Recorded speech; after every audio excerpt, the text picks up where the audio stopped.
Class 11 Political Science Chapter 1 Constitution Why and How। तो सबसे पहले हम चैप्टर का नाम देखते हैं कि चैप्टर का नाम का मतलब क्या है। हम कॉन्स्टिट्यूशन से क्या समझते हैं। देखो, कॉन्स्टिट्यूशन क्या है, कैसे है, क्या ज़रूरत पड़ी कॉन्स्टिट्यूशन की, ये सारी चीज़ें अभी हम आगे देखेंगे। लेकिन अभी कॉन्स्टिट्यूशन क्या है वो देखते हैं। देखो, एक नॉर्मल तरीके से मैं बताती हूँ। कॉन्स्टिट्यूशन एक डॉक्यूमेंट है।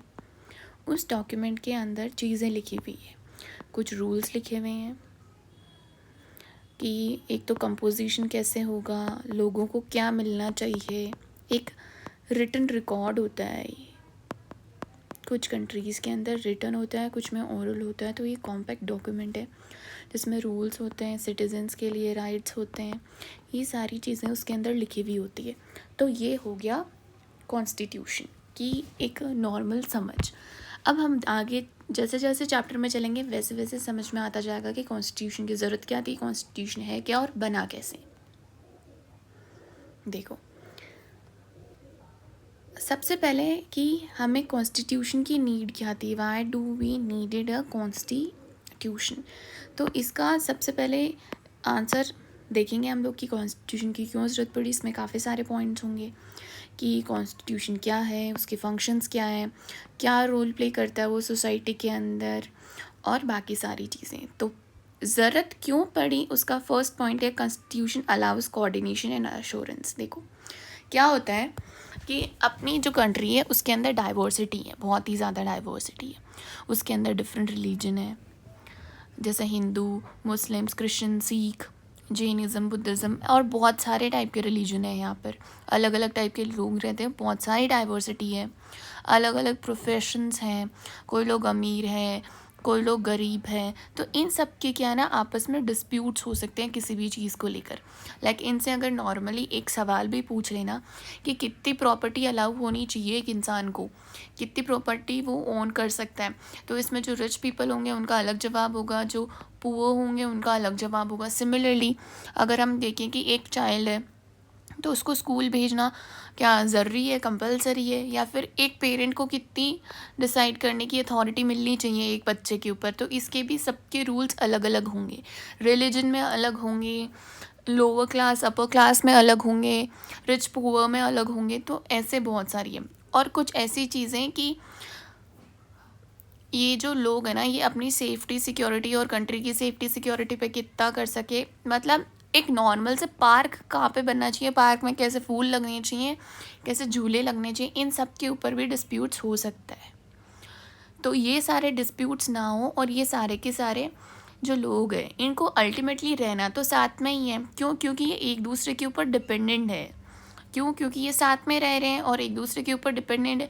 तो इनके लिए कॉपरेशन भी चाहिए एक दूसरे का, ताकि ये अपनी ज़िंदगी साथ में बिता सके, पीसफुली बिता सके। तो इस कॉपरेशन के लिए चाहिए कि हम कुछ रूल्स बनाएं, और ऐसे बेसिक रूल्स जिन पे सब लोग एग्री करें। ओके, नाउ इन ये जो ग्रुप है ना, इनको रूल्स की ज़रूरत क्यों पड़ती है। अगर ज़रूरत नहीं पड़ेगी तो कुछ लोग होंगे जो इनसिक्योर हो जाएंगे। देखो, इनसिक्योर कैसे हो जाएंगे कि देखो, इसका एक एग्जांपल देते हैं। अगर कुछ रूल नहीं हुए तो डिस्क्रिमिनेशन हो सकता है सोसाइटी में। माइनॉरिटी लोग और मेजॉरिटी लोग हैं, तो मेजॉरिटी वाले लोग बोल सकते हैं कि हम जो माइनॉरिटी वाले लोग हैं ना, इनको हम ये चीज़ें अलाउ नहीं करेंगे। बट ये इनका राइट है, इनकी भी ज़रूरत पड़ती है इन सब कामों की, बट इन्होंने कहा कि हम अलाउ नहीं करेंगे। तो ऐसे क्या होगा, ये इनसिक्योर हो जाएंगे कि हमें करने देंगे कि नहीं करने देंगे। और वहीं पर अगर हम एक रूल बना दें कि नहीं, सब लोग इस चीज़ को एक्सेस कर सकते हैं, तो यहाँ पर कोई इनसिक्योरिटी वाला क्वेश्चन आएगा ही नहीं, और ये अपने राइट्स के ऊपर फाइट नहीं करेंगे। तो इसलिए हमें कुछ ऐसे रूल्स की, बेसिक रूल्स की ज़रूरत होती है जो पब्लिकली बनाए गए हों। ओके, और सोसाइटी में सब लोगों को पता हो, जितने भी लोग हैं सबको पता हो। और ये बनाए इसलिए जाते हैं ताकि इनके बीच में कोऑर्डिनेशन देख सके। Any group will need some basic rules that are publicly promulgated and known to all members of that group to achieve a minimal degree of coordination. अब क्या है, ये जो रूल्स है ना, अब रूल्स आपने बना के रख दिए बट इनको कोई फॉलो नहीं कर रहा, तो इन रूल्स का कोई इंपॉर्टेंस हुआ ही नहीं। तो ज़रूरी है कि ये एनफोर्सेबल हो, मतलब ये फॉलो करने ज़रूरी है। अगर नहीं करे तो आपको पनिशमेंट मिल सकती है। अगर नहीं करेंगे और कुछ भी रिपोकशंस नहीं हुए तो जो सिटीज़न होंगे उनको कोई एश्योरेंस नहीं होगी कि हमें करना चाहिए कि नहीं करना चाहिए। तो वो अल्टीमेटली उनके पास में रीज़न नहीं होगा तो वो खुद फॉलो भी नहीं करेंगे। और जब दूसरे फॉलो नहीं कर रहे हैं तो जो बाकी जो थोड़े बहुत लोग फॉलो कर रहे हैं वो भी नहीं करेंगे। तो ज़रूरी है कि ये एनफोर्सेबल हो, सिटीजन्स के पास में अश्योरेंस हो कि सब लोग फॉलो कर रहे हैं इसलिए हम भी इसको फॉलो करें, और अगर नहीं करेंगे तो दे वुड बी पनिश्ड। तो इसलिए ये ज़रूरी है। ये कॉन्स्टिट्यूशन का पहला फंक्शन हो गया कि कोऑर्डिनेशन, एक सोसाइटी में रह रहे लोगों के बीच में कोऑर्डिनेशन के लिए कुछ बेसिक रूल्स की ज़रूरत होती है।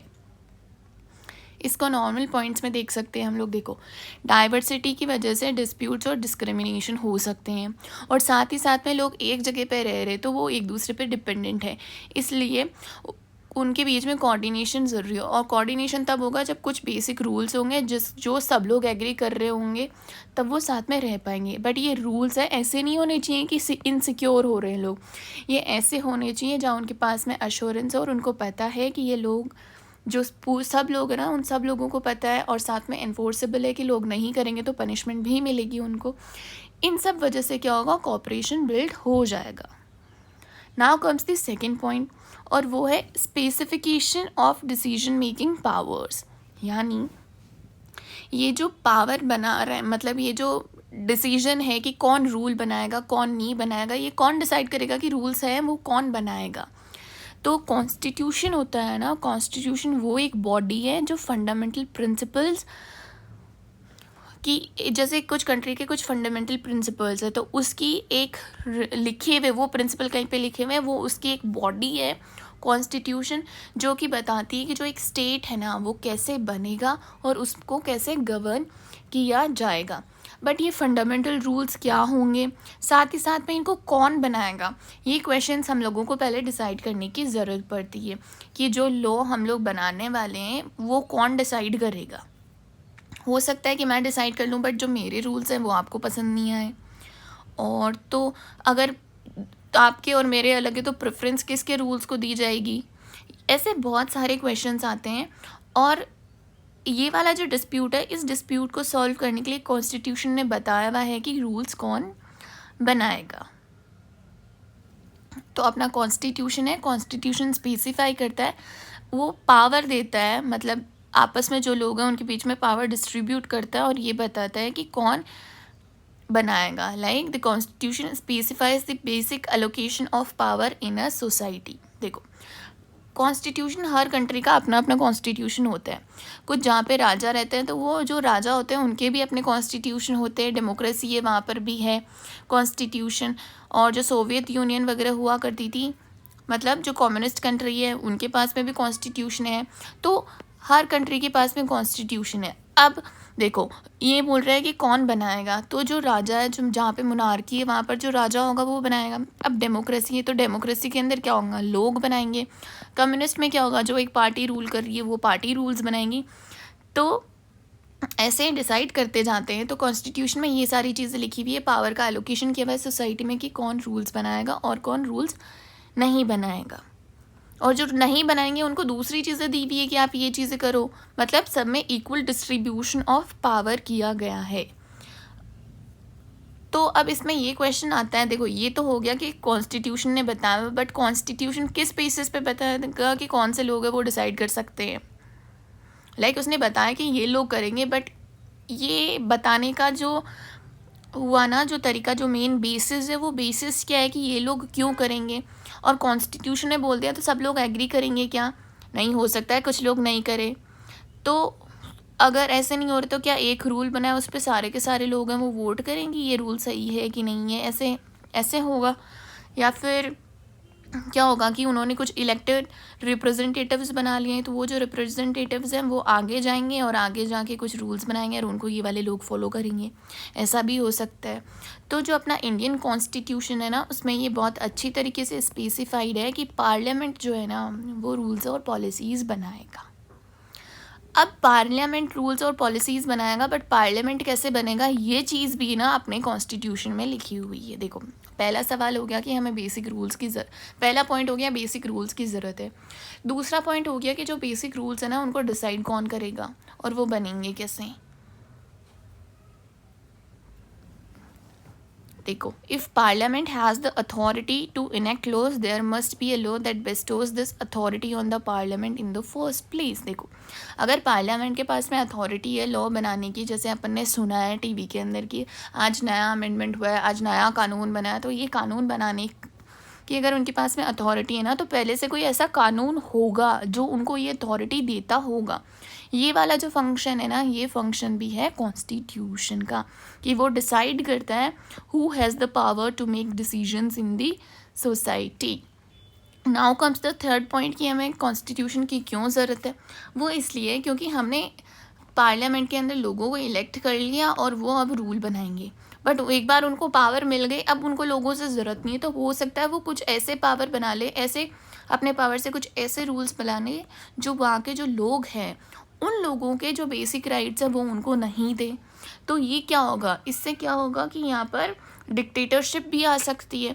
तो उन लोगों को अनलिमिटेड पावर ना मिले, ये जो अपने इलेक्टेड रिप्रेजेंटेटिव्स हैं पार्लियामेंट के जो मेंबर्स हैं इनको, इसलिए उनके ऊपर कुछ लिमिटेशंस रखना भी बहुत ज़रूरी है। तो कॉन्स्टिट्यूशन का थर्ड मेन रीज़न हो गया बनाने का कि देयर शुड बी, वो कॉन्स्टिट्यूशन है वो लिमिटेशन लगाता है गवर्नमेंट के पावर के ऊपर, limitations on the power of government. और ये क्यों ज़रूरत है, क्योंकि हो सकता है उस अथॉरिटी ने कुछ ऐसे लॉज हैं उनको पास कर दिया जो कि हम लोगों को लग रहा है कि वो अनफेयर है, हमारे लिए अनफेयर है। देखो, अनफेयर कैसे हो गया, जैसे इन्होंने बोल दिया कि पर्टिकुलर टाइप की हेयर स्टाइल है वही आप बना सकते हो, या रेड कलर है आपको रेड कलर के ही कपड़े पहनने पड़ेंगे, आप दूसरे कपड़े नहीं पहन सकते। तो ऐसी वाली जो चीज़ें ना, अब मेरा मन मेरे को कौन सी चीज़ें पहननी है, आप कैसे डिसाइड कर सकते हो कि रेड कलर के कपड़े पहनने हैं कि दूसरे कलर के कपड़े नहीं पहन सकते हम लोग। या हो सकता है कि जो ज़्यादा ब्लैक लोग हैं और जो वाइट लोग हैं उनके बीच के अंदर बोल दिया कि ब्लैक लोग हैं वो वाइट लोगों को सर्व करेंगे, जैसे पुराने ज़माने में होता था। तो ये बहुत अनफेयर रूल है। तो ऐसे रूल्स नहीं बना दे, कोई डिस्क्रिमिनेशन नहीं हो, आपके ऊपर बहुत सारी पाबंदी लगा दे, बहुत सारे प्रोहिबिशंस लगा ले, जिससे क्या होगा कि ये जो लॉज है ना वो अनजस्ट और अनफेयर हो। तो अब ये अनजस्ट और अनफेयर नहीं हो, इनके लिए क्या होगा कि हमें जो गवर्नमेंट है उसके पावर पे कुछ लिमिट लगानी पड़ेगी। अब वो लिमिट लगानी पड़ेगी, अब ये लिमिट कौन लगाएगा, ये लिमिट लगाएगा कॉन्स्टिट्यूशन। तो यहाँ पे आ जाता है उसका थर्ड पॉइंट कि कॉन्स्टिट्यूशन की हमें क्यों ज़रूरत पड़ेगी। The third function of a constitution is to set some limits on what a government can impose on its citizens. These limits are fundamental in the sense that government may never trespass them. देखो, third function है कि वो government के powers पे limit लगाता है। और अब ये जो लिमिट कैसे लगाता है, ये बोलता है कि ये कुछ चीज़ें हैं ये लोगों की फंडामेंटल है कि ये बहुत इंपॉर्टेंट है, ये लोगों को दी ही जाएगी, ये इनको लोगों को कभी मना नहीं किया जाएगा कि ये आपको नहीं देंगे। तो जो गवर्नमेंट होगी ना वो कभी भी ये जो पर्टिकुलर चीज़ें ना, फंडामेंटल चीज़ें, इनको कभी भी टेरेस पास नहीं करेगा, इनको कभी भी क्रॉस करके अनफेयर या अनजस्ट लॉ नहीं बनाएगा। तो ये कुछ तरीका है जिससे वो बना देता है गवर्नमेंट क्या, कॉन्स्टिट्यूशन गवर्नमेंट के पावर को लिमिट कर देता है। जैसे कुछ फंडामेंटल राइट्स दिए हुए हैं अपनी, जो हर सिटीज़न के पास में होने चाहिए, और कोई भी गवर्नमेंट है वो इनको वॉयलेट करके लॉ नहीं बना सकती। अगर लॉ बना दिए तो वो लॉ होंगे वो मान्य नहीं होंगे, उनको हटा दिया जाएगा, कोर्ट हटा देंगे कि ये ये कॉन्स्टिट्यूशन के अकॉर्डिंग सही नहीं है। तो जो लोग हैं उनके बेसिक राइट्स को प्रोटेक्ट करने के लिए कुछ लिमिटेशन लगाने की ज़रूरत होती है गवर्नमेंट के पावर पे, तो यहाँ पर ज़रूरत आ जाती है कॉन्स्टिट्यूशन की। बट ये जो पावर है ना, मतलब लाइक कि कभी भी नहीं हटा सकते, तो ऐसा नहीं है। हो सकता है कि ये अपने जो फंडामेंटल राइट्स वगैरह हैं ये नेशनल इमरजेंसी के टाइम पे हटा दिया जाए, बट नेशनल इमरजेंसी क्या होगी, स्टेट की सिक्योरिटी, लोगों की सिक्योरिटी के लिए थोड़े से राइट्स कम कर दिए जाएँ। तो ये कब कम कर दिए जाएंगे, इसकी जो कंडीशंस है ना वो भी कॉन्स्टिट्यूशन में लिखी हुई है। इसका मतलब गवर्नमेंट कभी भी अनजस्ट और अनफेयर लॉ बना ही नहीं सकती। Now comes the fourth point, aspirations and goal of society. देखो अपनी जो सोसाइटी है इंडिया में क्या अलग अलग टाइप के लोग हैं। पुराने ज़माने में, पिछले टाइम में उनके साथ में कुछ होती थी, डिस्क्रिमिनेशन होता था, उनको नहीं मिलती थी, इक्वल अपॉर्चुनिटीज़ नहीं मिलती थी। तो लोगों की कुछ एस्पायरेशंस और कुछ गोल हैं सोसाइटी के कि हमें ऐसी सोसाइटी बनानी है, और लोगों की कुछ इंडिविजुअल एस्पिरेशंस भी है कि हमें ये सारी चीज़ें मिलनी चाहिए, ये सारी चीज़ें मुझे करनी है ऐसे।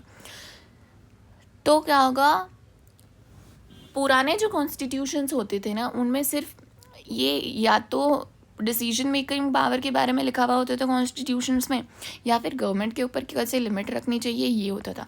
बट आज के जो नए कॉन्स्टिट्यूशन है ना, जैसे कि इंडियन कॉन्स्टिट्यूशन, वो ये वाली चीज़ें भी बताते हैं कि गवर्नमेंट है उनको क्या क्या पॉजिटिव चीज़ें करनी चाहिए, वो चीज़ें करनी चाहिए जिससे क्या होगा, वो सोसाइटी और वहाँ के जो लोग हैं कंट्री के, उनकी एस्पिरेशंस और गोल्स हैं वो कंप्लीट हो पाएँ। इस मामले के अंदर अपना जो कॉन्स्टिट्यूशन है ना, वो बहुत ही ज़्यादा इनोवेटिव था, क्योंकि अपनी सोसाइटी में डीप रूटेड एंट्रेंच्ड इन इक्वालिटीज़ थी। तो इन इक्वालिटीज़ को हटाने के लिए गवर्नमेंट के ऊपर कुछ लिमिट्स तो लगाने की ज़रूरत थी कि वो और ज़्यादा डिस्क्रिमिनेट नहीं करे, बट साथ ही साथ में गवर्नमेंट को पावर देने की भी ज़रूरत थी, उन्हें एनेबल करने की, उन्हें एम्पावर करने की भी ज़रूरत थी कि वो कुछ ऐसे पॉजिटिव मेजर्स लें जिससे ये इनइक्वालिटी और डिप्रिवेशन है उसको ओवरकम किया जा सके। तो ये फोर्थ पॉइंट हो गया। फर्स्ट पॉइंट, रूल्स की ज़रूरत थी, बेसिक रूल्स की, देन कौन बनाएगा, then limitation, then aspiration and goals of a society. अब इसका कुछ एग्जाम्पल दिया हुआ है कि इंडिया है, इंडिया इंस्पायर होती है, इंडिया के जो लोग हैं उसकी एस्पिरेशन एक ये, उसका एक गोल ये है कि वो एक कास्ट डिस्क्रिमिनेशन से फ्री कंट्री बन जाए। अब इस ये वाली चीज़ें बनने के लिए ये जो कंट्री है, अपना कॉन्स्टिट्यूशन है, अपनी गवर्नमेंट है, उसको कुछ ऐसे लॉज, उसको कुछ ऐसा मेजर्स, कुछ ऐसी पॉलिसीज़, स्कीम्स वगैरह लेकर आनी पड़ेगी जिससे क्या होगा, ये जो डिस्क्रिमिनेशन है ना, इसको कम किया जा सके। जैसे कि साउथ अफ्रीका में क्या हुआ, रेशियल डिस्क्रिमिनेशन था काले और गोरों के बीच में, तो वहाँ का जो कॉन्स्टिट्यूशन था ना, उसने ये रेशियल डिस्क्रिमिनेशन था इसको ख़त्म कर दिया, और इसको ख़त्म करके उन्होंने क्या किया, कॉन्स्टिट्यूशन में लिख दिया कि सबको बराबर बराबर मिलेगा। तो ये एक पॉजिटिव चीज़ थी, और गवर्नमेंट अब बराबर नहीं मिल रहा है, कुछ लोग इसके खिलाफ कुछ कर रहे हैं, तो उसके खिलाफ कानून भी बना सकती है।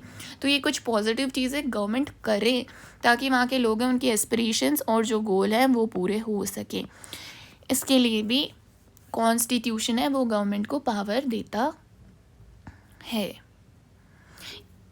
देखो क्या लिखा है, each individual in a society should have all that is necessary for them to lead a life of minimal dignity and social respect. क्यों?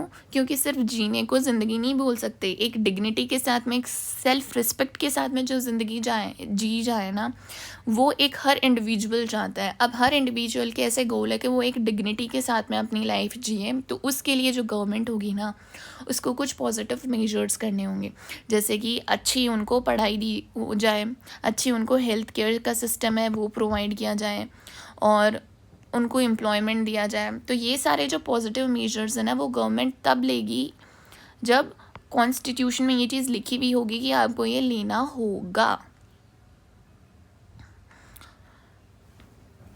देखो फंडामेंटल राइट्स के अंदर हम लोगों को क्या राइट्स है वो लिखे हुए हैं, बट सोसाइटी की जो गोल और एस्पिरेशंस क्या क्या हो सकती है, गवर्नमेंट कैसी पॉलिसीज़ बना सकती है, कैसी पॉजिटिव पॉलिसी बनानी चाहिए, उसका एक एग्जांपल ये है कि अपने directive principles of state policy जो है कॉन्स्टिट्यूशन के अंदर, जो DPSPs है ना अपने, उन DPSPs में ये स्पेशली मैंशन है कि गवर्नमेंट को क्या क्या पॉजिटिव मेजर्स लेने चाहिए।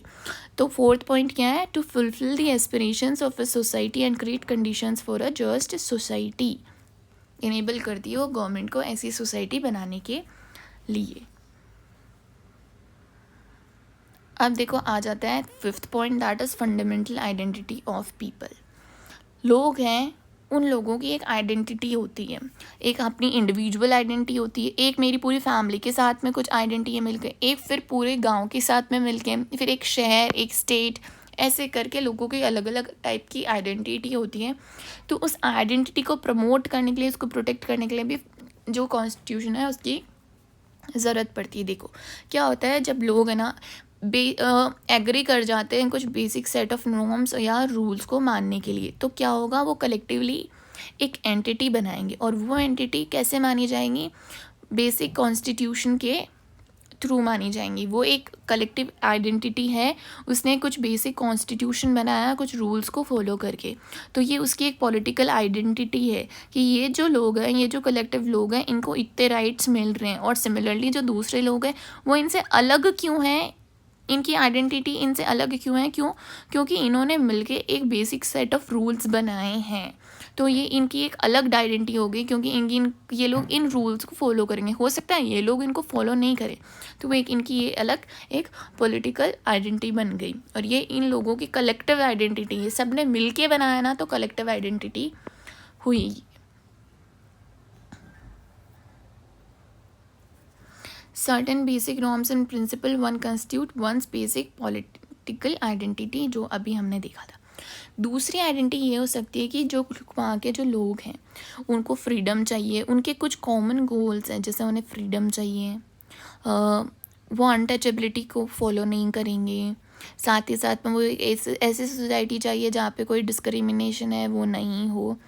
तो क्या होगा, इनके कुछ बेसिक एथिक्स हैं कि ये चीज़ें ना वो होनी चाहिए, इन चीज़ों को सही मानते हैं, अपने मन से इन चीज़ों को सही मानते हैं, इनका दिल कहता है कि ये चीज़ें सही है, ये चीज़ें गलत है। तो ये कुछ बेसिक जो है एथिकल आइडेंटिटी भी बन जाती है साथ में उन लोगों की, जो फंडामेंटल और जो उनकी मॉरल ड्यूटी है ना, उनको ड्यूटी लगती है अपनी कि वो क्या है, वो किसी के साथ में डिस्क्रिमिनेशन नहीं करेंगे, किसी को अनटचेबल नहीं करेंगे। तो ये सब जो चीज़ है ना वो मॉरल आइडेंटिटी है, और ये मॉरल आइडेंटिटी भी कॉन्स्टिट्यूशन अपन को देता है। कैसे देता है, क्योंकि ये जो चीज़ें लिखी हुई है ना कि क्या करना है क्या नहीं करना, ये भी चीज़ें फंडामेंटल वैल्यूज़ जो है ना ये कॉन्स्टिट्यूशन के अंदर लिखी हुई है, जिसको हम टेरेस पास नहीं करेंगे, जिनके बाहर जाके हम कुछ काम नहीं करेंगे। तो पर्टिकुलर इंसान को, पर्टिकुलर ग्रुप ऑफ पीपल को मॉरल आइडेंटिटी देने का काम भी करता है कॉन्स्टिट्यूशन।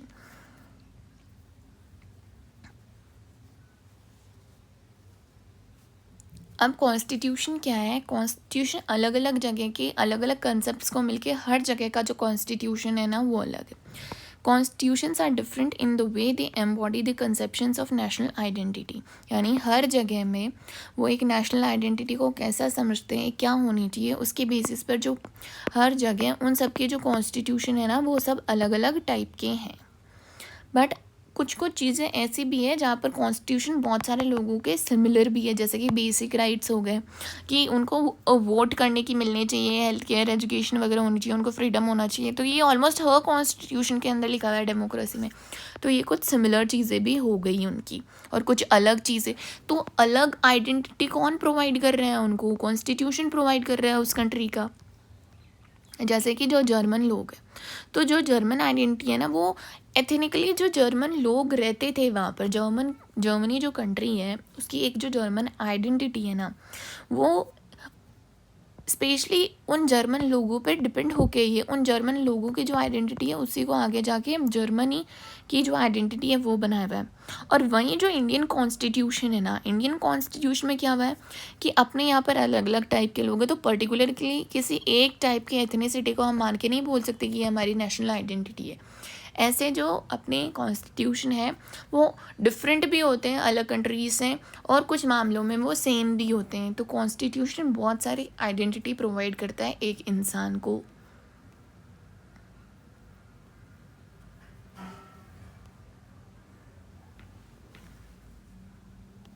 देखो एक आइडेंटिटी ये भी हो गई कि स्टेट्स हैं, बहुत सारे स्टेट्स हैं, उनको मिलके एक नेशन बनाया गया है, जैसे अपनी इंडिया। तो आपस में पूरी कंट्री की और इन स्टेट्स के आपस में क्या रिलेशन है, इनके बेस्ड पे भी एक आइडेंटिटी है।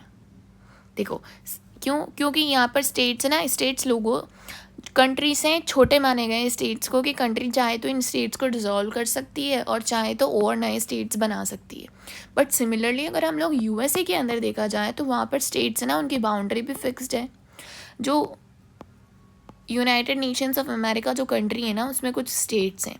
अब ये स्टेट्स हैं, इनकी खुद की सिटीजनशिप भी है अलग अलग, अपने यहाँ पर नहीं है। अपने यहाँ पर स्टेट और सेंटर के जो रिलेशंस है वो अलग है, और यूएसए में स्टेट और सेंटर के रिलेशंस अलग है। तो यहाँ पे अलग अलग हैं ये, तो इनसे भी इंडिया को एक अपनी एक आइडेंटिटी मिलती है कि उसकी स्टेट और सेंटर में कैसी रिलेशनशिप है। तो ये वाली जो चीज़ है ना, ये कंट्री को अपनी नेशनल आइडेंटिटी देती है कि वो कंट्री कैसे मिलके बनी है। तो आइडेंटिटी प्रोवाइड करना भी कॉन्स्टिट्यूशन का एक फंक्शन हो गया कि इसलिए हमें कॉन्स्टिट्यूशन की ज़रूरत पड़ती है। अब बात ये आती है कि कॉन्स्टिट्यूशन ने है वो कुछ रूल्स बना दिए, ये वगैरह रूल्स, बहुत सारे रूल्स वगैरह बना दिए, बट कॉन्स्टिट्यूशन को ये अथॉरिटी कहाँ से मिली कि आपने ये रूल बना दिए तो हम ये रूल मान लेंगे। लोग क्यों मानेंगे? कॉन्स्टिट्यूशन मिलकर हो सकता है वो जो रूल्स हैं उनको नहीं माने, तो ये नहीं माने, इसका हम आगे देखेंगे कि कॉन्स्टिट्यूशन को अथॉरिटी मिली कहाँ से, किसने पावर दी कॉन्स्टिट्यूशन को ये सारी चीज़ें करने की, ये कहाँ से मिली। देखो सबसे पहले तो यहाँ पर कॉन्स्टिट्यूशन क्या है उसका लिखा है। देखो कॉन्स्टिट्यूशन क्या है, एक कॉम्पैक्ट डॉक्यूमेंट है which comprises a number of articles about किसके बारे में, स्टेट के बारे में, specifying how state is to be constituted, वो कैसे बनना चाहिए, और साथ ही साथ में कौन से नॉर्म्स है जो वो फॉलो करने चाहिए। इनका कुछ एक डॉक्यूमेंट है, कॉम्पैक्ट डॉक्यूमेंट, उसको हम कॉन्स्टिट्यूशन बोलते हैं। बट ज़रूरी नहीं कि हर कंट्री के अंदर सिंगल डॉक्यूमेंट हो या सिंगल बुक हो कॉन्स्टिट्यूशन की। क्यों? जैसे ब्रिटेन हो गई, तो ब्रिटेन में क्या एक कंप्लीट बुक, एक बुक नहीं लिखी हुई है एक साथ रूल्स की कि ये सारे माने। ओवर द हिस्ट्री धीरे धीरे कोई डॉक्यूमेंट आ गया, कोई बोली हुई चीज़ आ गई, तो उन सबको मिला के एक कॉन्स्टिट्यूशन बनाया ब्रिटेन का। तो अलग अलग कंट्री की अलग अलग डेफिनेशन भी है कॉन्स्टिट्यूशन की। देखो कॉन्स्टिट्यूशन है तो वो आर्टिकल या डॉक्यूमेंट्स वगैरह हैं जिससे हमें ये पता चलता है कि स्टेट है वो कैसे कॉन्स्टिट्यूट हुआ है, उसको कौन से रूल्स हैं जिनको फॉलो करने चाहिए। बट ज़रूरी नहीं है कि जो स्टेट है ना वो एक सिंगल डॉक्यूमेंट से बना हो, क्योंकि ये जो डॉक्यूमेंट के अंदर जो चीज़ें लिखी हुई ना ये अलग अलग कंट्री में अलग अलग टाइप की हो सकती है। जैसे ब्रिटेन में हम देखा था कि पुरानी हिस्ट्री से जो डॉक्यूमेंट्स आ रहे हैं ओवर द टाइम जो आ रहे हैं उन सबको मिला के कॉन्स्टिट्यूशन भूला गया है। अब कॉन्स्टिट्यूशन ये हो गया, बट अब ये जाना है कि कॉन्स्टिट्यूशन कितना इफ़ेक्टिव है, लोग इसको क्यों मानेंगे और ये लोगों के ऊपर क्या इम्पैक्ट डालता है। देखो अब क्यों मानेंगे, इसको अथॉरिटी कहाँ से मिली, कि ये बना कैसे। सबसे पहली बात आती है इसको बनाया किसने या बना कैसे, तो वो उसको बोलते हैं मोड ऑफ प्रोमulgation। यानी ये जो कॉन्स्टिट्यूशन है ना ये बना कैसे, इसको किसने बनाया, like who crafted it, and ये जो बना है ना उनके पास में कितनी अथॉरिटी थी। देखो क्या होता है, बहुत सारे लोग होते हैं दुनिया के अंदर, बहुत सारी कंट्री है दुनिया के अंदर, तो हर कंट्री का अपना कॉन्स्टिट्यूशन होता है, ये हर ग्रुप ऑफ पीपल का कुछ कॉन्स्टिट्यूशन होता है। बट क्या होता है बहुत सारी कंट्रीज़ ऐसी है जिनका कॉन्स्टिट्यूशन है ना डिफंक्ट रहता है, यानी वो काम ही नहीं करता। वो कॉन्स्टिट्यूशन को लोग कंट्री ख़त्म होने से पहले उस कॉन्स्टिट्यूशन को ख़त्म कर देते हैं कि क्यों नहीं मानी जाती। कुछ कॉन्स्टिट्यूशन है कुछ कंट्रीज़ का, बट वहाँ पर कॉन्स्टिट्यूशन की बात मानी ही नहीं जाती, वहाँ पर सुप्रीम पावर कॉन्स्टिट्यूशन को है ही नहीं। क्यों?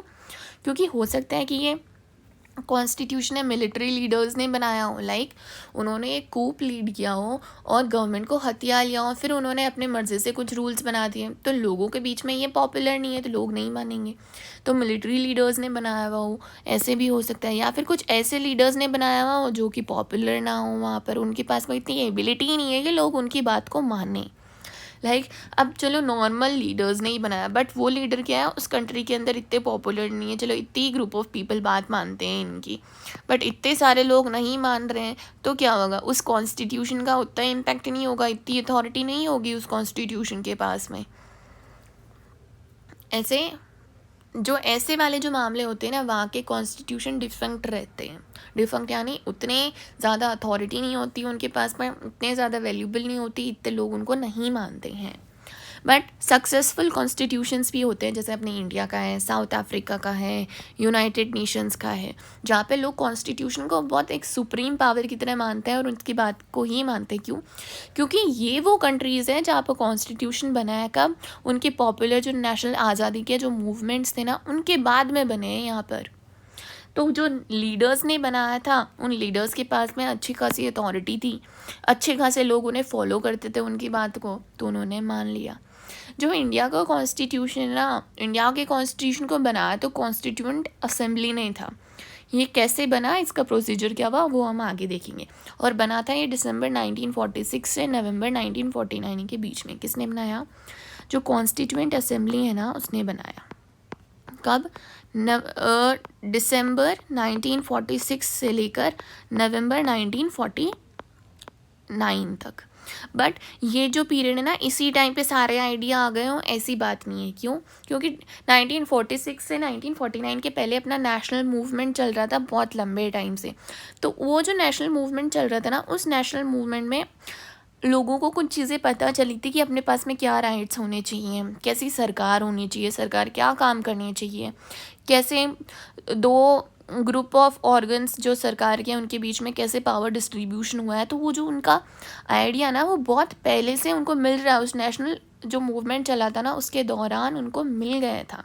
और इसी नेशनल मूवमेंट के दौरान क्या हुआ, अलग अलग सेक्शंस है सोसाइटी के, जैसे अमीर, गरीब, lower class, upper class, different religions, Hindu, Muslim, Sikh, ईसाई, ये सारे लोग एक साथ आए तभी तो फ्रीडम हो पाया ना। अब एक साथ आए तो एक साथ इनकी क्या एस्पिरेशंस थी, एक साथ जुटे, ये एक साथ उन लीडर्स को बनाया। तो यहाँ से क्या हुआ, जब इतनी सारी चीज़ें एक साथ हुई ना, तो यहाँ से जो अपना कॉन्स्टिट्यूशन है ना उसको बहुत बड़ी इनॉर्मस लेजिटिमेसी मिल गई। यानी कि लोगों ने जब लोग एक साथ हुए, लोगों ने इसकी एबिलिटी को माना, सब कुछ ये बहुत अपनी हिस्ट्री से, नेशनल मूवमेंट वाले टाइम से चला आ रहे हैं ये वाली चीज़ें। तो लोगों ने क्या किया, इसको लेजिटिमेसी दी कि इसको एक लीगल फॉर्म बना दिया कि हम सब लोग इसको मानेंगे। मतलब ये जो कॉन्स्टिट्यूशन बना था ना, ये सिर्फ इसी टाइम पे नहीं बना था, इसके आइडियाज़ और इसके फाउंडेशन बहुत पहले से लेड होती आ रही थी। फिर सभी लोगों ने इसको अपनी रजामंदी दी, कोई भी अगेंस्ट नहीं था। जब अगेंस्ट नहीं था तो ऑब्वियसली सब लोग मानेंगे और ये फॉलो किया जाएगा। और कॉन्स्टिट्यूएंट असेंबली ने अपने बनाया था। बट कॉन्स्टिट्यूएंट असेंबली में जो लोग थे, जो लीडर्स थे ना, उनको बहुत पब्लिक सपोर्ट था। मतलब मासेस में उनकी सपोर्ट करते थे। जैसे ये ग्रुप ऑफ पीपल है तो ये पूरी कंट्री जो है ये इनको सपोर्ट कर रही है, यानी इनके पास पे इतनी कैपेबिलिटी, इतनी पावर है कि ये पूरे कंट्री के जो लोग हैं उनको मूव कर सके किसी भी मैटर के ऊपर में। तो जब इन्होंने कहा कि ये सुप्रीम पावर है और आप सबकी अच्छाई के लिए है, तो क्या हुआ, ये सारे के सारे जो लोग हैं इन्होंने इस बात को माना, और माना तो रजामंदी दे दी और कॉन्स्टिट्यूशन को पावर मिल गई उस चीज़ की। क्या लिखा है, ये जो लोग थे इनके पास में इमेंस पब्लिक क्रेडिबिलिटी थी कि ये जो लोग हैं उनके बीच में नेगोशिएशन करवा सके हैं और उनको कमांड कर सके। तो इन लोगों ने ना, जो पॉपुलर लीडर्स थे अपने, उन्होंने लोगों को कन्विंस कर लिया कि ये जो अपना कॉन्स्टिट्यूशन है ना, ये एक ऐसा इंस्ट्रूमेंट या ऐसा एक डॉक्यूमेंट नहीं है जिसमें जो कुछ लोग हैं उनकी जो पर्सनल पावर है उस पावर को बढ़ाई जा सके, जबकि ये एक ऐसा डॉक्यूमेंट है जिसको पूरी देश की जनता है उसने अपनी रजामंदी से बनाया है। तो पॉपुलर लीडर होना ज़रूरी है, अगर नॉन पॉपुलर होंगे तो कॉन्स्टिट्यूशन की कोई बात मानने का ही नहीं। देखो कुछ कंट्रीज़ ऐसी होती है जहाँ पर कॉन्स्टिट्यूशन को मानने के लिए, यानी कि अपन ने कॉन्स्टिट्यूशन को लागू कर दिया है, उसके लिए उन्होंने रेफरेंडम्स करवाए। रेफरेंडम का मतलब क्या होता है कि वहाँ के जो सारे लोग हैं इस कंट्री के अंदर इस कॉन्स्टिट्यूशन को माना है, तो हर कोने से हर इंसान क्या करेगा, जिनके पास में मतलब जो बड़े लोग हैं, समझदार लोग हैं, हर एक इंसान के पास में क्या होगा कि हर एक इंसान है ना वोट करेगा कि इतने लोगों ने कहा कि ये सही है और इतने लोगों ने कहा कि ये गलत है, तो जिसकी मेजॉरिटी होगी ना उसकी बात मान ली जाएगी। तो कुछ जगह ऐसी भी है जहाँ पर कॉन्स्टिट्यूशन की जो डिज़ायरेबिलिटी है ना कि हम कॉन्स्टिट्यूशन ये अच्छा है, हमें चाहिए कि नहीं चाहिए, वहाँ पर उन कंट्री में रेफरेंडम हुआ है, यानी वोट हुआ है उस कॉन्स्टिट्यूशन के ऊपर कि ये हमें रखना चाहिए कि नहीं रखना चाहिए। बट ये केस इंडिया के अंदर नहीं है। क्यों? क्योंकि इंडिया के अंदर कॉन्स्टिट्यूशन था, उसको कभी भी रेफरेंडम के थ्रू नहीं भेजा गया था। क्यों? क्योंकि ऑलरेडी जो लीडर्स थे जिन्होंने बनाया था उनके पास में अच्छी खासी एनॉर्मस पब्लिक अथॉरिटी थी, लोग उनकी बात मान रहे थे, उनके पास में कैपेसिटी थी नेगोशिएशन करवाने की, दो लोगों के बीच में उनको कन्विंस करने की। इसलिए ये पूरे देश की रजामंदी से हुआ है, और साथ में जो पॉपुलर लीडर्स थे उन्होंने भी बैक किया है कि हाँ ये जो है इसमें कोई भी इंसान पावर हथिया नहीं सकता, ये सबकी भलाई के लिए है। तो ये बहुत ही ज़्यादा पॉपुलर हो गया और लोगों ने इसको रजामंदी दी अपने यहाँ पर। तो लोगों ने इसको अपने मन से अडॉप्ट कर लिया कि हाँ आज से ये कॉन्स्टिट्यूशन है हमारा और हम इसको अडॉप्ट करेंगे बिना किसी रेफरेंडम के। क्यों? क्योंकि जिन लोगों ने इसको कॉन्स्टिट्यूशन को बनाया है ना, तो कॉन्स्टिट्यूशन की जो सक्सेस है, कॉन्स्टिट्यूशन को जो अथॉरिटी मिली है कि सब लोग इसकी बात क्यों मानेंगे, ये उन लोगों पे भी डिपेंड करता है जिन्होंने इस कॉन्स्टिट्यूशन को बनाया है। Therefore the authority of people who enact the constitution helps in determine in part it's prospects for success. तो क्या लिखा है कि लोगों ने उन लोगों ने जिन्होंने इसको बनाया, उनकी जो अथॉरिटी है ना इनेक्ट करने की, उस अथॉरिटी पे भी ये बहुत ज़्यादा डिटरमाइन करता है कि ये सक्सेसफुल होगा कि नहीं होगा।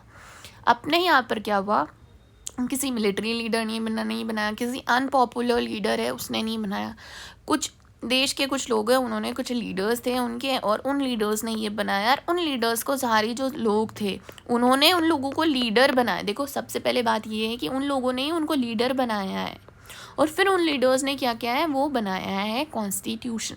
और उनके पास में अब इतनी पावर है कि लोग उनकी बात मान रहे हैं। तो ये पॉपुलर सपोर्ट हो गया लोगों को। यहाँ पर क्या हुआ, जो लोग हैं वही बना रहे हैं, तो जब लोग ही बना रहे हैं तो लोग उस चीज़ को मानेंगे, इसलिए वो सक्सेसफुल हो गया। तो लोग कौन से लोग बना रहे हैं, उन लोगों की अथॉरिटी क्या है बनाने की, इससे भी कॉन्स्टिट्यूशन का सक्सेस होता है, वो डिपेंड करता है। नाउ कम्स, देखो ऐसे ही क्या हुआ, नेपाल की जो ये एक स्टोरी है, ये आप देखना कि नेपाल में शुरुआत में जो कॉन्स्टिट्यूशन बना था ना, मतलब नेपाल में 5 बार कॉन्स्टिट्यूशन बन गया था, 1948 में, 1951, 59, 62 और 1990। और वो कॉन्स्टिट्यूशन वहाँ के राजा ने बनाया था, तो वो लोगों के बीच में इतना पॉपुलर नहीं था, तो 5 बार बनाने की ज़रूरत पड़ी, फिर भी सक्सेसफुल नहीं था। फिर 1990 के अंदर कुछ मल्टी पार्टी के कंपटीशन हुई कि राजा है ना उसको फाइनल पावर्स है ना जो अब नहीं रखने वगैरह वगैरह, ऐसी बहुत सारी बातें हुई। फिर धीरे धीरे क्या किया, उन लोगों ने ऐसे रूल बनाए, मतलब जो पॉपुलर लीडर्स थे उन्होंने ये रूल बनाए, किंग से सारा का सारा पावर ले लिया, और तब जाके जो कॉन्स्टिट्यूशन उनका बना था ना वो मतलब पॉपुलर है। देखो ये वाली जो है ना, ये केस स्टडी है, ये आपको पढ़नी है बुक से, ये आपका होमवर्क हो, you have to do it, okay. अब क्या होता है,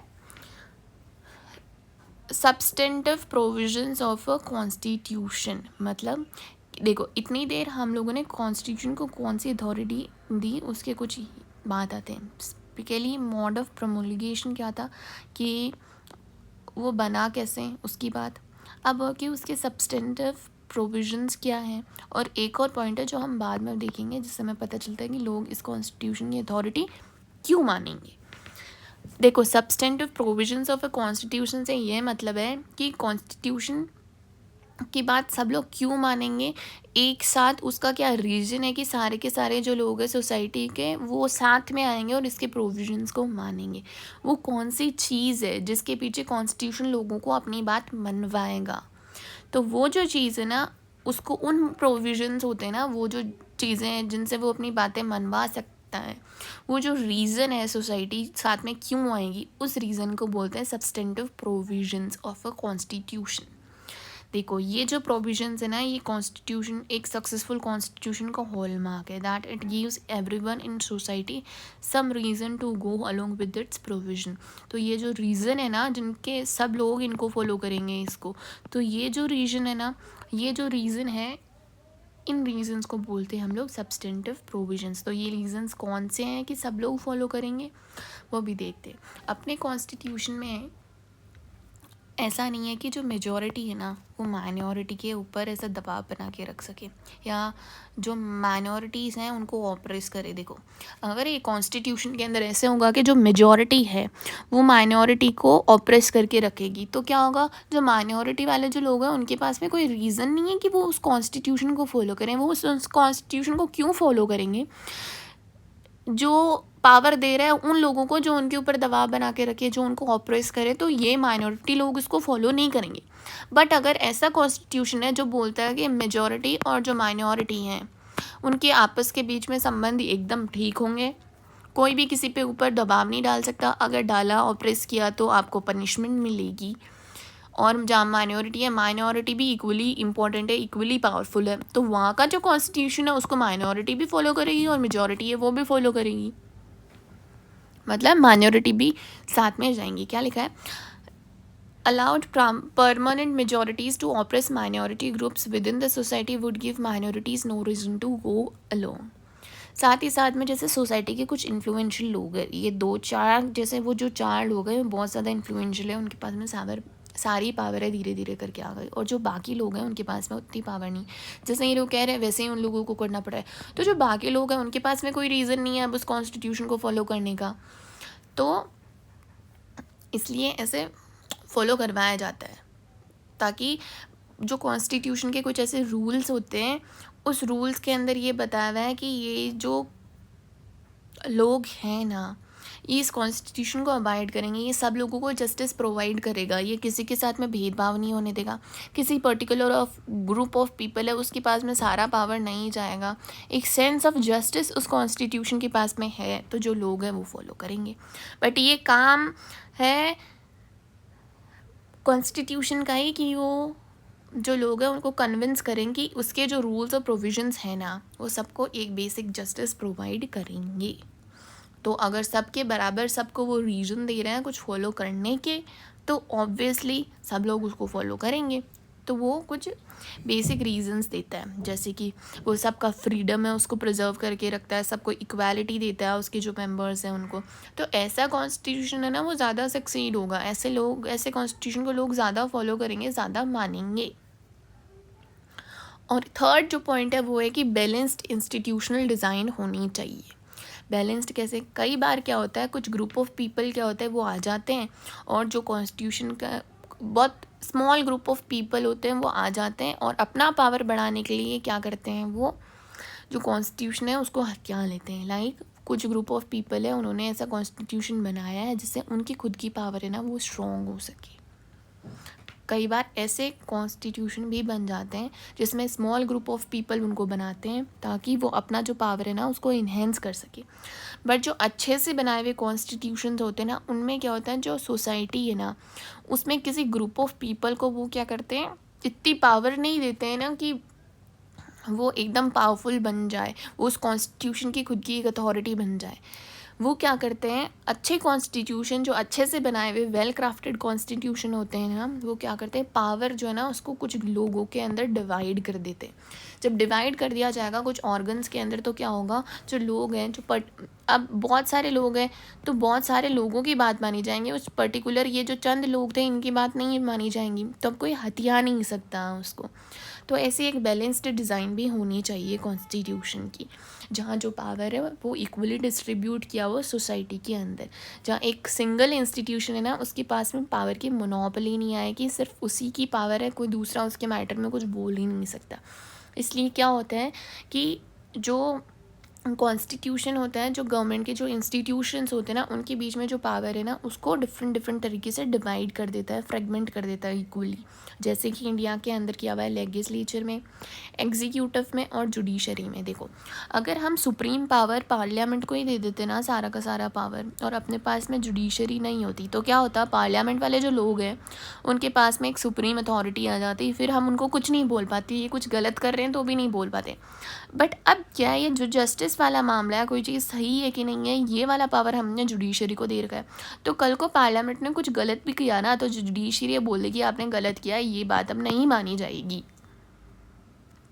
और उनके इलेक्शन के मैटर में, मतलब जहाँ जहाँ पे कॉन्स्टिट्यूशन के कुछ लूप होल्स हो सकते थे वहाँ पे उन्होंने पावर को डिवाइड किया है। जैसे ग्रुप ऑफ ऑर्गन्स हो गए, ये इंस्टीट्यूशंस हो गए कंट्री के, यहाँ पर डिवाइड किया हुआ है। साथ ही साथ में कुछ ऐसे इंडिपेंडेंट बॉडीज़ भी बनाई हुई है, जो कुछ तो ऐसी बॉडीज़ है जो कॉन्स्टिट्यूशन में लिखी हुई है, कुछ हैं जिनको बाद में लॉ से बनाया गया और कुछ है जो बाद में बनाई गई हो। तो ऐसी बॉडीज़ जैसे कि इलेक्शन कमीशन हो गई, ऐसी जो कॉन्स्टिट्यूशनल या स्टैट्यूटरी बॉडीज़ जो होती हैं ना वो भी इंडिपेंडेंट होती है, ताकि वो ऐसे बोल सके अपने मैटर के ऊपर, उनके पास में भी पावर होती है, क्योंकि जो इलेक्शन कमीशन है उसके पास में इलेक्शन की पूरी पावर होती है। तो कल को किसी ने ये जो पार्लियामेंट वाले लोग हैं इन्होंने कुछ गड़बड़ भी करना चाहिए ना, तो ये वाले लोग उनको रोकेंगे। तो यहाँ क्या होगा, एक सिस्टम जो है, एक ऑर्गन दूसरे ऑर्गन पर कुछ चेक्स और बैलेंसेस लगाएगा। यानी ये अगर अपना पावर ओवर स्टेप करके आगे बढ़ रहे हैं तो कॉन्स्टिट्यूशन बोलेगा नहीं भाई रुक जा, तेरी जगह नहीं है अब आगे जाने की, ये चेक लगा देगा इसके ऊपर कि आप नहीं हो, आगे नहीं जा सकते। तो ये जो चेक एंड बैलेंसेस का जो सिस्टम है ना, ये भी एक इंडियन कॉन्स्टिट्यूशन के लिए बहुत सक्सेस के लिए मैटर करता है। सक्सेसफुल होने के पीछे एक ये चेक्स एंड बैलेंसेस का जो सिस्टम है ना, वो भी एक बहुत बड़ा रीज़न है। और साथ ही साथ में देखो, एक तो चेक और बैलेंसेस की जो बात है, बैलेंस्ड में बात ये आ गई कि हर तरीके से बैलेंस्ड होना चाहिए। एक तो कुछ लोगों के पास में पावर नहीं जानी चाहिए, चेक्स और बैलेंसेस वाला जो सिस्टम है, चेक्स एंड बैलेंसेस वो हो गया। अब ऐसे हैं कि अब कॉन्स्टिट्यूशन में जो चीज़ लिख दी ना, अब वो चीज़ ही लिखी हुई है, बाद में कोई नई चीज़ें आ रही तो उसको हम ऐड ही नहीं कर पा रहे हैं, या फिर इतना रिजिड है वो कि हम ऐड ही नहीं कर पा रहे हैं, या फिर इतना फ्लेक्सिबल है कि हम अपनी मर्ज़ी से उसमें कुछ भी लिख रहे हैं, जो उसमें इंपॉर्टेंट चीज़ें लिखी हुई थी वो भी अपने मन से हम हटा दे रहे हैं। तो ऐसा होगा ना तो भी वो कॉन्स्टिट्यूशन बहुत टाइम तक सर्वाइव नहीं कर पाएगा। क्यों? क्योंकि विद टाइम चेंजेस आते रहते हैं सोसाइटी के अंदर। लाइक जब उन्होंने कॉन्स्टिट्यूशन बनाया था तब अपने पास में इंटरनेट फैसिलिटी नहीं थी, तो ऑब्वियसली कॉन्स्टिट्यूशन के अंदर इंटरनेट के बारे में कुछ भी नहीं लिखा हुआ होगा।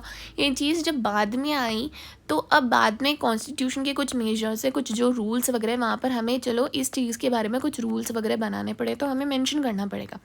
बट अगर बहुत ही ज़्यादा रिजिड वे है, मतलब बहुत ही ज़्यादा कॉम्प्लेक्स तरीका है इसको बदलने का, अमेंड करने का कॉन्स्टिट्यूशन को, तो टाइमली वो हो नहीं पाएगा। अल्टीमेटली क्या होगा, इस इंटरनेट वाली जो जगह है, जैसे साइबर क्राइम वगैरह हो गया, जो स्कैम्स होते हैं वो सारी चीज़ें हो गई, तो ये वाली जो चीज़ें इनके खिलाफ रूल्स वगैरह कुछ बन नहीं पाएंगे तो लोग इसका मिसयूज़ करेंगे तो फिर आगे जाके इस कॉन्स्टिट्यूशन का मतलब क्या रह गया। लोग रूल मान ही नहीं रहे हैं, उनके बीच में डिस्प्यूट्स हैं, और वहीं तो ये नहीं मानेंगे। तो कॉन्स्टिट्यूशन ऐसा होना चाहिए ना जो फ्लेक्सिबल भी हो, यानी वहाँ पर रूल्स बना भी सकें आसानी से, और इतना भी फ्लेक्सिबल नहीं होना चाहिए कि कॉन्स्टिट्यूशन को ही बदल के रख दे, और साथ में इतना रिजिड भी होना चाहिए कि जैसे मर्जी आए बेकार से एक प्रोविजंस हम लेकर आके कॉन्स्टिट्यूशन को बदल ना दें। तो रिजिड और फ्लेक्सिबल की भी बैलेंस बना के रखनी पड़ेगी। देखो, जो बहुत ज़्यादा रिजिड कॉन्स्टिट्यूशन होगा ना वो टाइम के साथ में बेकार होता जाएगा, क्योंकि उसकी मतलब नहीं रखेगी। इसलिए फ्लेक्सिबल होना भी ज़रूरी है कि वो टाइम के साथ में अपनी जो नीड्स हैं उनके साथ में अडेप्ट कर सकें। नीड्स एंड सर्कमस्टेंसेस जो हैं टाइम के साथ में आए उनके साथ में वो अडेप्ट कर सकें, चेंज कर सकें। देखो, अगर बहुत ज़्यादा फ्लेक्सिबल हो जाएगा तो जैसे मैंने बताया था कि कुछ भी बना देंगे वो रूल, तो लोगों को सिक्योरिटी नहीं मिलेगी, उससे कोई प्रिडिक्टेबिलिटी नहीं होगी, आइडेंटिटी नहीं होगी, हर रोज़ कॉन्स्टिट्यूशन में चीज़ें चेंज हो रही। तो इसलिए सक्सेसफुल कॉन्स्टिट्यूशन क्या होता है, एक राइट बैलेंस स्ट्राइक करता है कि इन चीज़ों के बीच में एक तो जो उसकी कोर वैल्यूज़ हैं उनको प्रिजर्व करने में, और साथ ही साथ में जो नई चीज़ें आ रही ना उनके लिए अडेप्ट करने में, नए सर्कमस्टेंसेस को। तो अपना कॉन्स्टिट्यूशन इस मैटर में क्या एक लिविंग डॉक्यूमेंट है। क्यों? क्योंकि वो फ्लेक्सिबल भी है और रिजिड भी है, टाइम के साथ में वो चेंज भी होता आ रहा है, मतलब वो एंशंट ही बन के नहीं रहा है, उसमें मॉडर्निटी भी बहुत सारी आई है। तो जब ऐसी चीज़ें होगी ना तो वही इंश्योर करेगी कि ये जो डॉक्यूमेंट कॉन्स्टिट्यूशन है ना ये आगे सर्वाइव कर पाएगा कि नहीं कर पाएगा। नाउ कम्स कॉन्स्टिट्यूशन बना कैसे। देखो, अभी हमने देखा कि कॉन्स्टिट्यूशन को अथॉरिटी कैसे मिली, कॉन्स्टिट्यूशन चलेगा कैसे, जैसे बना कैसे, उसके अंदर हमने देखा कि किन लोगों ने बनाया था, उनके पास में अथॉरिटी होनी चाहिए। फिर हमने देखा कि सब्सटेंटिव प्रोविजंस क्या होने चाहिए कि किसी एक के पास में पावर नहीं चल जाए, इस सब का ध्यान रखें। फिर हमने देखा कि चेक्स और बैलेंसेस होने चाहिए उनके पास में, फ्लेक्सिबल और रिजिड होना चाहिए, वो इंस्टीट्यूशंस के बीच में पावर डिवाइड होना चाहिए। और अब हम देखेंगे कि जो इतनी देर से हम कॉन्स्टिट्यूशन की महान गाथाएँ गा रहे हैं, वो constitution how was it made, वो बना कैसे।